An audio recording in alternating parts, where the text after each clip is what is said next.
Hello, कैसे हो बच्चों? बच्चों आज हम काम करेंगे व्याकरण का।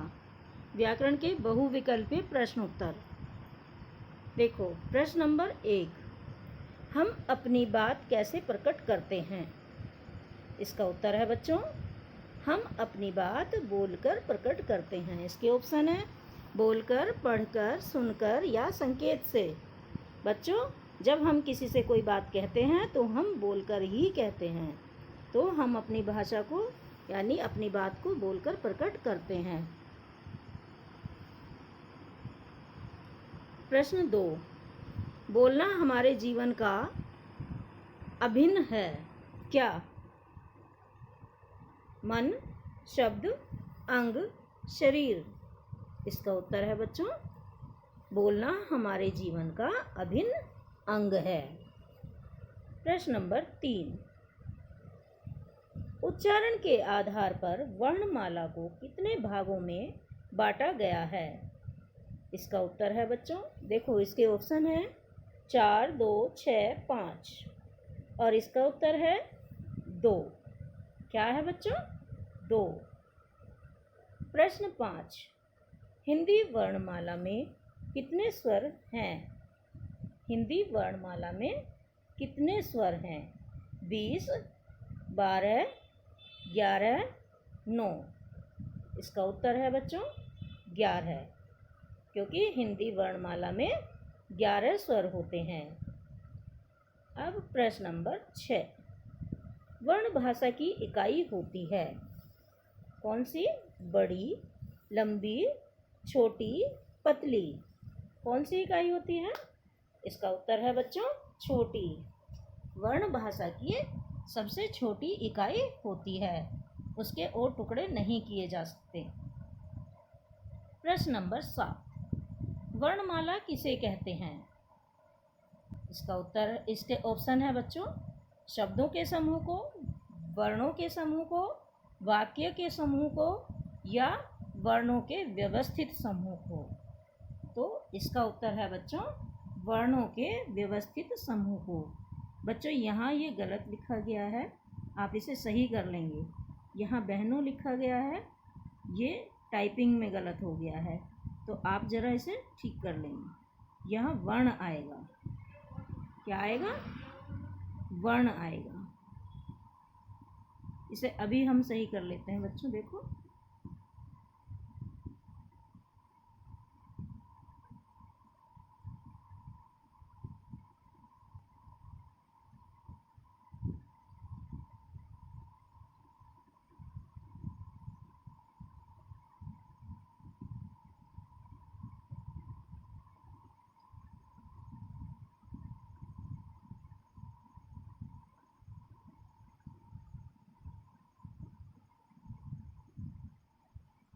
वर्णों के व्यवस्थित समूह को।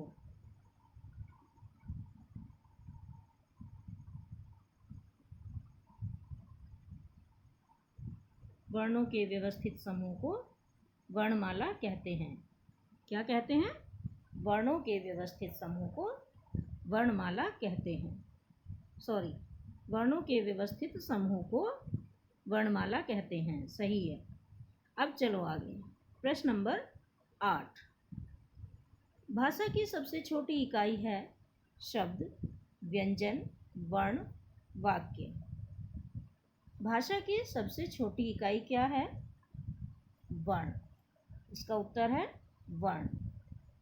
प्रश्न नंबर 9, निम्नलिखित में संयुक्त वर्ण कौन सा है? श, क, प, त। कौन सा है बच्चों? अक्षय। प्रश्न नंबर 10, दो वर्णों से मिलकर बने शब्द को क्या कहते हैं? शब्द, संयुक्त व्यंजन, वाक्य या वर्ण?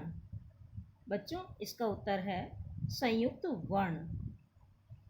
यहाँ भी ये सही कर लेना बच्चों, संयुक्त व्यंजन। क्या कहते हैं? संयुक्त व्यंजन।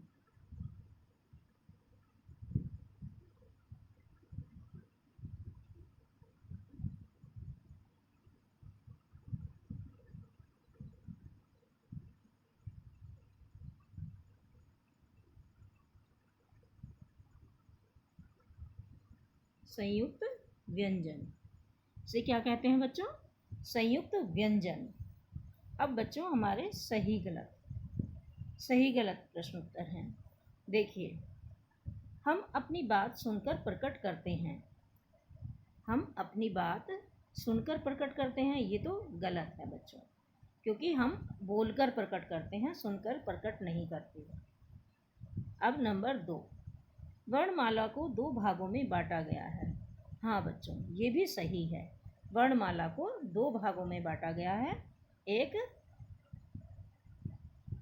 स्वर और दूसरा व्यंजन। नंबर 3, वर्ण 3 प्रकार के होते हैं। नहीं बच्चों, ये गलत है। वर्ण 2 प्रकार के होते हैं, स्वर और व्यंजन। नंबर 4, वर्णों को 2 भागों में बांटा गया है। वर्णों को 2 भागों में बांटा गया है, ये सही है बच्चों।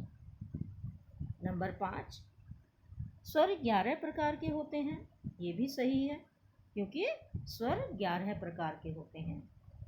अब नंबर 6, वर्ण के 2 टुकड़े हो सकते हैं। देखो बच्चों, ये बिल्कुल गलत है। वर्ण के तो टुकड़े हो ही नहीं सकते। 2 टुकड़े कैसे होंगे? एक भी नहीं होता वर्ण का, तो ये गलत है। नंबर 7, वर्णों के व्यवस्थित समूह को वर्णमाला कहते हैं। ये सही है। वर्णों के व्यवस्थित समूह को वर्णमाला कहते हैं। यदि हम वर्ण ऐसे ही लिख दें तो उन्हें वर्णमाला नहीं कहा जाएगा, उन्हें सिर्फ वर्ण कहा जाएगा। लेकिन वर्णों के व्यवस्थित समूह को वर्णमाला कहते हैं। नंबर 8, 4 वर्णों के मेल से संयुक्त वर्ण बनते हैं। ये गलत है बच्चों, क्योंकि संयुक्त वर्ण तो 2 वर्णों के मेल से बनते हैं, 4 वर्णों के मेल से नहीं बनते। नंबर 9, वर्ण भाषा की सबसे बड़ी इकाई है। ये भी गलत है। वर्ण भाषा की सबसे बड़ी इकाई नहीं, वर्ण भाषा की सबसे छोटी इकाई होती है। नंबर 10, 2 वर्णों से मिले शब्द को संयुक्त वर्ण कहते हैं। ये सही है बच्चों। संयुक्त वर्ण कहते हैं या संयुक्त व्यंजन कहते हैं। 2 वर्णों के मेल से बने शब्द को संयुक्त वर्ण या संयुक्त व्यंजन कहते हैं। देखो बच्चों, हमने जाना व्याकरण में कि वर्ण क्या है। वर्ण भाषा की सबसे छोटी इकाई है, जिसके और टुकड़े नहीं किए जा सकते। और मात्रा ए तो प्रत्येक व्यंजन में मिला होता है, परंतु अन्य स्वर आ, ई, उ आदि व्यंजनों से मिलते समय रूप बदल लेते हैं। जब वे व्यंजनों से मिल जाते हैं तो अपना स्वरूप बदल लेते हैं। स्वरों के इस बदले हुए रूप को ही मात्रा कहते हैं। स्वरों के इस बदले हुए रूप को ही मात्रा कहते हैं।